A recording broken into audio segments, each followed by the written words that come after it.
யாரையும் சாடலை, யாரையும் குறை சொல்லவும் இல்லை. அவருடைய வரலாறு அவர் எடுக்கிறார். அவருக்கு ஒரு வரலாறு இருக்கு, எடுக்கிறார். எல்லாருக்கும் ஒரு வரலாறு இருக்கு, எடு. அவரவர் வரலாறு எடுங்க, தேவைப்படுது. அதுதான் தேவை இன்னைக்கு. இந்த காதலும் ஃபைட்டு இதெல்லாம் சினிமாக்கு அதெல்லாம் தேவையில்லை மக்களுக்கு. இன்னைக்கு வரலாறுகளை எடு. தமிழ் வரலாறு, பண்பாடு, கலாச்சாரம் அழிஞ்சுக்கிட்டு வருது. இப்படிப்பட்ட சூழல்ல ஊடக நண்பர்களுக்கும் திரௌபதி குடும்பத்தாருக்கும் மேடையில் அமர்ந்திருக்கும் நட்சத்திரங்களுக்கும் தொழில்நுட்ப கலைஞர்களுக்கும் என் சிறந்தாழ்ந்த வணக்கம். என்னுடைய குற்றப்பரம்பரை நாவல்ல என்னுடைய முன்னுரை வெகு நாளாய் தீ வளர்த்தது தான் டைட்டில். குற்றப்பரம்பரை நாவலோட முன்னுரைக்கு வெகு நாளாய் தீ வளர்த்தேன் டைட்டில். எனக்குள்ள சில வருஷங்களா மோகன்ஜின்னு ஒரு இயக்குனர் தமிழுக்குள்ள வந்ததுல இருந்து அப்படியே எனக்குள்ள ஒரு அப்படியே இந்த தீ வளர்ந்துக்கிட்டே இருந்துச்சு, எரிஞ்சுக்கிட்டே இருந்துச்சு. இவர் படத்துல எப்படா நடிக்க போறோம் அப்படின்னு வந்துச்சு ஒரு வாய்ப்பு. ருத்ரதாண்டவம் வந்து எல்லாம் போகிறோம். தேனியில் ஒரு பெரிய செட்டு. நான் ஒரு யுத்தக்கலை வல்லுநராக வர்றது. அந்த பகுதியில் இருக்கிற எல்லா வாலிபர்களுக்கும் இளைஞர்களுக்கும் வந்து யுத்த கலைகளை சொல்லி கொடுக்குற ஒரு ஆசிரியர் நான். அப்படி ஒரு பெரிய கேரக்டர். என்னன்னா வரும் வரும் வரும் அழைப்பு வரும் வரும் வெயிட் பண்ணா வரவே இல்லை. என்ன காரணம்னா கொரோனா டைம். இவ்வளவு பேரையும் அத்தனை ஆர்டிஸ்டுகளையும் கொண்டாந்து தேனியில் அவ்வளோ பெரிய செட்டை போட்டு 200-300 ஆட்களை இறக்க அனுமதி இல்லை. அந்த படம் நான் பண்ண முடியாமல் போச்சு. அந்த தீ அப்படி வளர்ந்துக்கிட்டே இருக்கு. திடீர்னு ஒரு ஃபோன் வந்தது. முருகன் பண்ணார், மேனேஜர் முருகன் பண்ணார். ஆஹா அப்படின்னு அந்த தீயின் நாவுகளுக்கு கிடைத்த இந்த இறையை சுழட்டி சுழட்டி சுழட்டி சுழட்டி சாப்பிட்டேன். இல்லை, பாம்பேல 2 நாள் தான் நான் பண்ணியிருக்கேன். ராஜநாராயண சம்புவராயர்னு ஒரு கேரக்டரு. நான் சினிமாவுக்கு நடிக்க வந்து ஒரு 13 வருஷம் ஆகுது. இத்தனை ஆண்டுகளில் நான் பண்ணுற முதல் சரித்திர படம் இது. முதல் சரித்திர படம் அது மோகன்ஜியோட படம். போனோம், பாம்பேக்கு போனோம். பார்த்தா அதாவது வீரம் இருக்கு இல்லையா, வீரம் வந்து ஒரு மனுஷன்ட்ட இந்த காலத்தில் இப்போ ஒரு 5 நிமிஷம் இருக்கும். 5 நிமிஷம் இருக்கிறதே பெருசு. 1 மணி நேரம் இருக்கும், ஒரு நாள் இருக்கும். ஏன்னா ஒரு மனுஷனுடைய முழு வாழ்க்கையும் முழு அத்தனை கணங்களும் ஒரு வீரனாவே வீரத்தோட வாழ்றதுக்கு பத்தியா அது வந்து மோகன்ஜியால தான் முடியும். அந்த முகத்தை பாருங்க, சிரிக்குது இல்லை, கோவப்படுது இல்லை, எந்த உணர்ச்சியும் வெளிக்காட்டுது இல்லை. அப்படியே அப்படியே அப்படியே என்ன தாகம், எவ்வளவு தேடல், என்ன உழைப்பு. அவர் எதை சொல்றது? அவருடைய உழைப்பை சொல்றதா? இன்னொன்னு, அது இன்னைக்கு தகிச்சுக்கிட்டு இருக்கு தமிழ்நாடு. இந்திய கண்டமே வந்து தகிச்சுக்கிட்டு இருக்கிற, அரசியல் தகிச்சுக்கிட்டு இருக்கிற ஒரு நேரம். இப்படிப்பட்ட ஒரு நேரத்துல என்ன துணிச்சல் இருந்தா, எவ்வளவு தைரியம் இருந்தா இப்படி ஒரு படத்தை, இப்படி ஒரு வரலாற்று படத்தை, ஒரு சரித்திர வரலாற்றை படமா எடுத்து, என்ன துணிச்சல அத்தனைய வந்த அவரே படம் இயக்குனரா சினிமாக்குள்ள வந்ததுல இருந்து எத்தனை அம்புகள், எத்தனை குண்டுகள் நெஞ்சில, எத்தனை பீரங்கி தாக்குதல்கள் எல்லாத்தையும் தூக்கி தூக்கி எரிஞ்சுக்கிட்டு, அப்ப கூட நோகவும் இல்லை, கோவப்படவும் இல்லை. ஆச்சரியமா இருக்கு அவர் பார்க்க. அப்படிப்பட்ட ஒரு இன்னும் என்னன்னா, சும்மா எல்லாரும் சரித்திர படம் கை வச்சிட முடியாது. எல்லாரும் சரித்திர படம் கை வச்சிட முடியாது. எனக்கு ஒரு ஆசை இருக்கத்தான் செய்யுது. நான் பிறந்த ராமநாதபுரத்து சேதுபதி சமஸ்தானத்தை பற்றி ஒரு பெரிய ஒரு வரலாற்று சரித்திர படத்தை எடுக்கணும்னு எழுதவே தயங்கிட்டு இருக்கிற போது ஒரு வந்து எடுக்கிறாரு பாருங்க. அதுவும் எழுத்தாளர் அண்ணல் இருக்கார் இல்லையா, அவர் எனக்கு 30 வருஷம் நண்பர். அவருடைய பல வருட ஆய்வுக்கு பின்னாடி இதை தேடுறாரு. வீர வல்லாள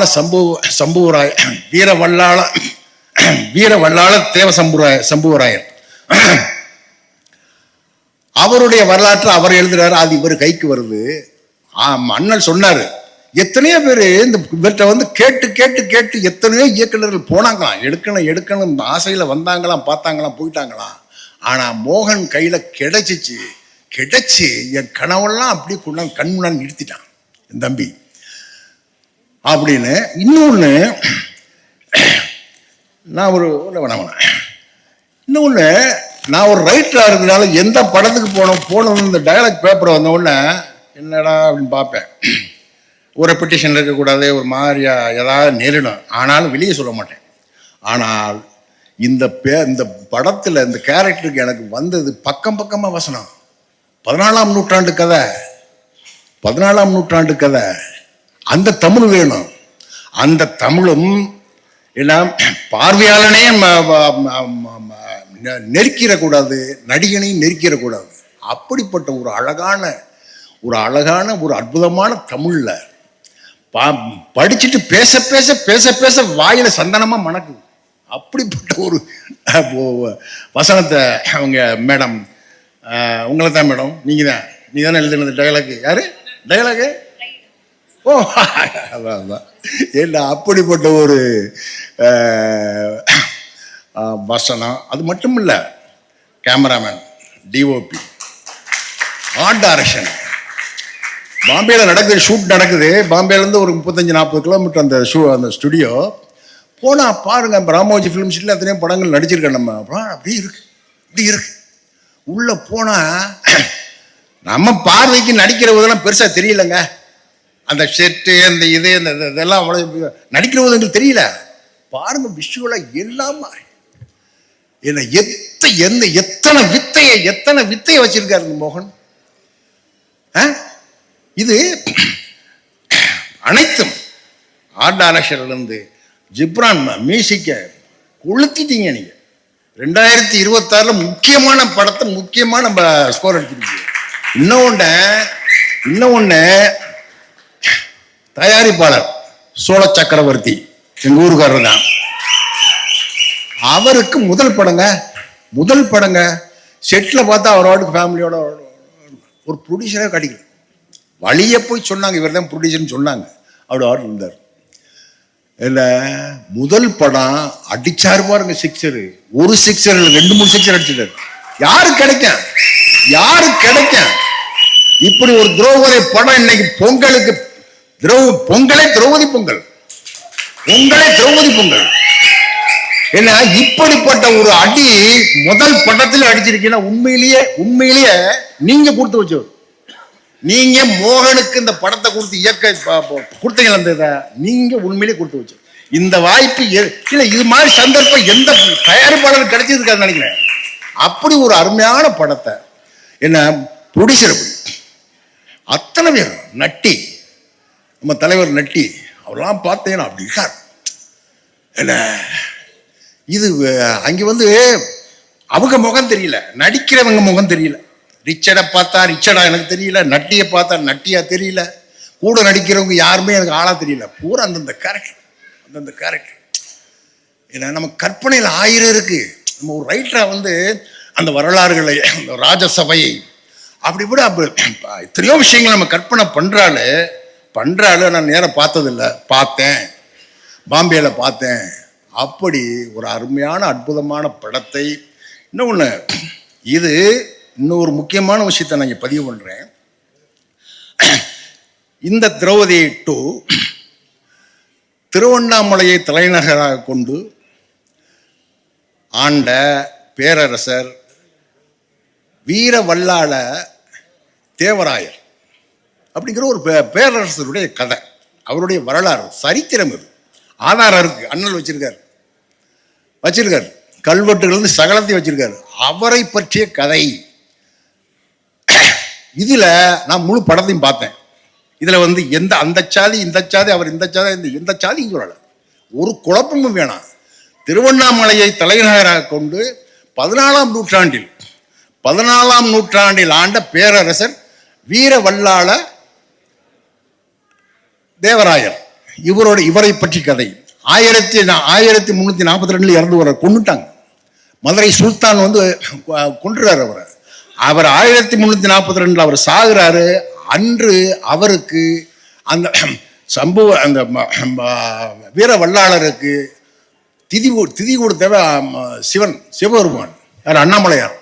இன்றும் 800 வருஷமாக அந்த திதியை கொடுத்துக்கிட்டு இருக்காங்க. வேற போட்டிலாம் குழப்பிக்கிட்டே இருக்கணும், யாரும் குழப்ப வேணாம். இது முழுக்க முழுக்க திருவண்ணாமலையை தலைநகராக கொண்டு ஆண்ட பேரரசன் வீரவல்லாள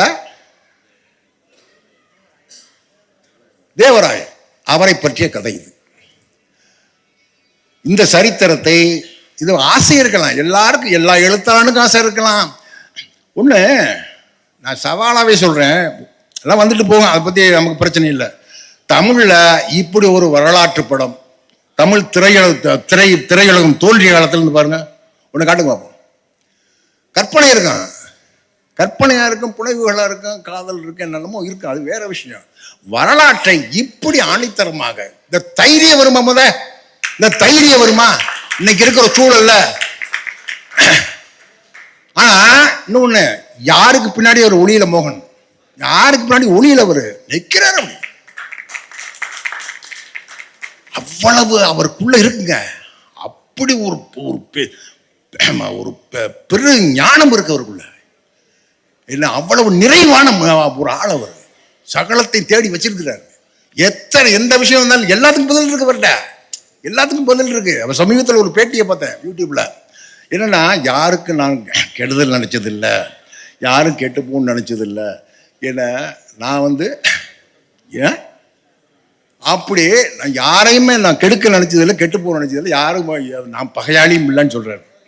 அவருடைய பலமே அதுதான், அவருடைய பலமே தான். மனுஷனுக்கு அவன் ஜோலியை பார்த்துட்டு அவன் திட்டமிடணும், அவன் முன்னேறி போகணும், அவன் இருக்கணும். இவனை நோண்டா அதை சொல்ல இதை சொல்ல, ஏன்னா அந்த மாதிரி இருக்கிறவன் முன்னேற முடியாது. இன்றைக்கு மோகன் எடுத்த அடியெல்லாம் ஒவ்வொரு படமும் அடிச்சுட்டு வர்றாருன்னா காரணம் அவர் தன்னை அவ்வளவு தெளிவாக வச்சிருக்காரு. யாருக்கு சார்வாகவும் இல்லை, யாரையும் சார்ந்தும் இல்லை, யாரையும் சாடவும் இல்லை. அவர் யாரையும் சாடலை, யாரையும் குறை சொல்லவும் இல்லை. அவருடைய வரலாறே அவர் எடுக்கிறார். அவருக்கு ஒரு வரலாறு இருக்கு, எடுக்கிறார். எல்லாருக்கும் ஒரு வரலாறு இருக்கு, எடு. அவரவர் வரலாறு எடுங்க, தேவைப்படுது. அதுதான் தேவை. இன்னைக்கு இந்த காதலும் ஃபைட்டு இதெல்லாம் சினிமாக்கு அதெல்லாம் தேவையில்லை மக்களுக்கு. இன்னைக்கு வரலாறுகளை எடு. தமிழ் வரலாறு, பண்பாடு, கலாச்சாரம் அழிஞ்சுக்கிட்டு வருது. இப்படிப்பட்ட சூழல்ல இந்த வரலாறுகளை தமிழ் சினிமாக்காரன் முத்தையிலிருந்து எல்லாத்தையும் சொல்றேன். அப்படி மோகன்ஜி ஒரு பெருந்தடம் போட்டு கொடுத்துருக்கிறாரு.